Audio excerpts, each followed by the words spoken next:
chanceux. Eh bien, aujourd'hui, je vais vous surprendre, j'espère. Vous savez que votre perspective de vie est limitée par ce que vous savez? Eh oui. Alors, pour changer cela, vous allez augmenter tout simplement vos connaissances.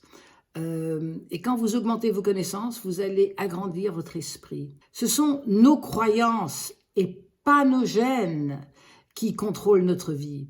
Lisez, étudiez, développez votre habilité d'avoir conscience de vous-même et vous allez bénéficier comme ça de plus en plus de toutes les possibilités qui vont se présenter dans votre vie et qui se présentent dans votre vie. Dieu seul sait combien de possibilités se sont présentées, mais comme vous n'aviez pas une perception prête à voir ça, à remarquer ça, vous l'avez tout simplement laissé passer, cette opportunité. Nous sommes pure énergie, c'est tout ce qu'on est. On est toute énergie.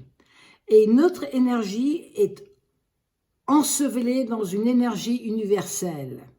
Mais avant l'âge de 7 ans, que nous le voulions ou non, parce que c'est comme ça, nous sommes programmés par notre proche environnement. Cela veut dire par les vibrations, les ressentis, les émotions des gens proches de nous, parents, éducateurs, amis, sœurs, frères, etc. L'éducation contrôle nos expériences de vie.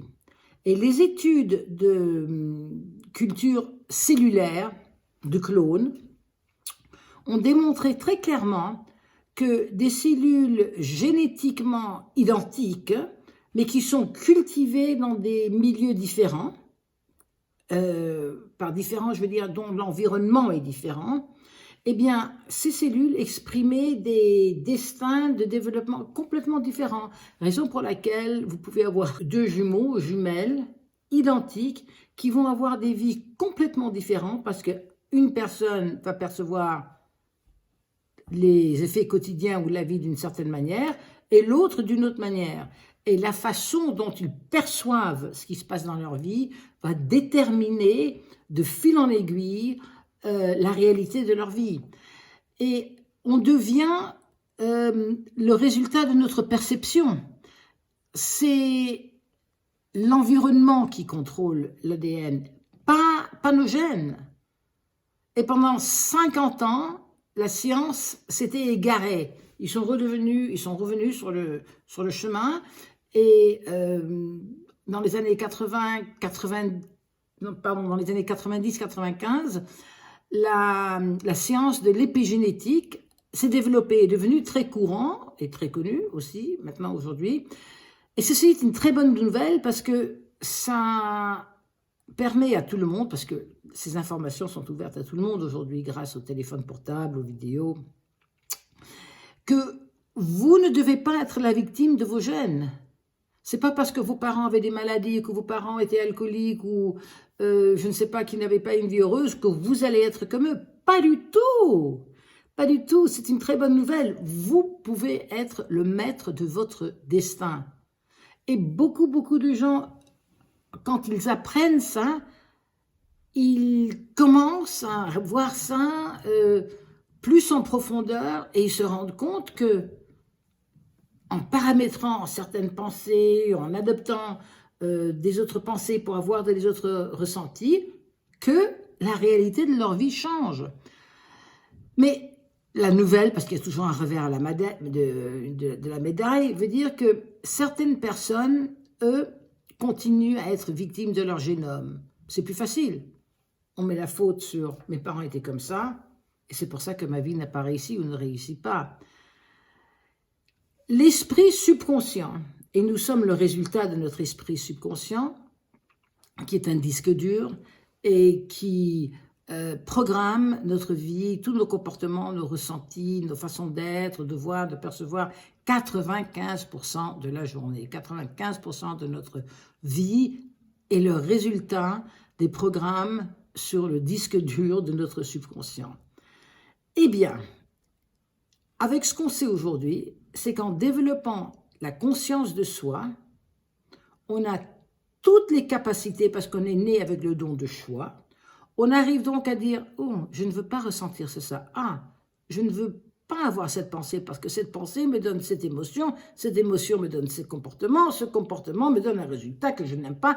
Donc, qu'est-ce que je fais? Parce qu'ils sont en conscience de soi, ils changent leur pensée. Et s'ils n'en ont pas tout de suite à leur disposition, ils vont lire, ils vont étudier, ils vont agrandir leur perception, ils vont voir la vie par les yeux des autres et apprendre.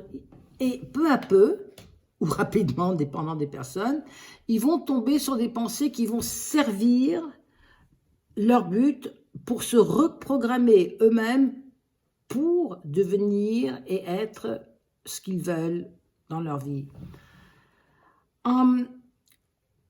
Vous savez, la science, elle nous montre que, vous savez que chaque être humain a environ une moyenne de 50 milliards de cellules, ce qui est énorme.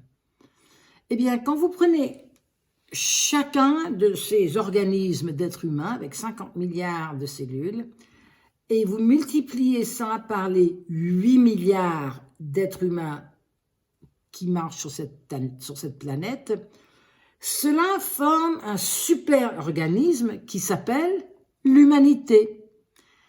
Et dans l'avenir, nous savons qu'on n'a pas besoin de modifier notre génétique. C'est beaucoup plus simple que ça. Tout ce que nous devons faire, c'est de réécrire, comme je vous l'ai dit précédemment, nos croyances limitatives pour les changer en croyances positives qui vont refléter le résultat de l'objectif qu'on veut atteindre ou qu'on veut vivre, qu'on veut être.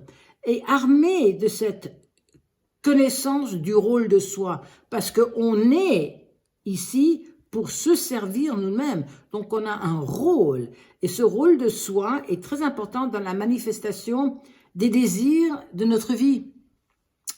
Vous allez acquérir un pouvoir sur vous-même, un pouvoir impressionnant, qui va vous permettre de manifester votre réalité désirée. Continuez à suivre les vidéos et on va approfondir ceci chaque jour. Et en attendant, vivez bien votre possibilité de chance, car c'est à vous de faire votre chance. Au revoir les heureux chanceux, à la prochaine.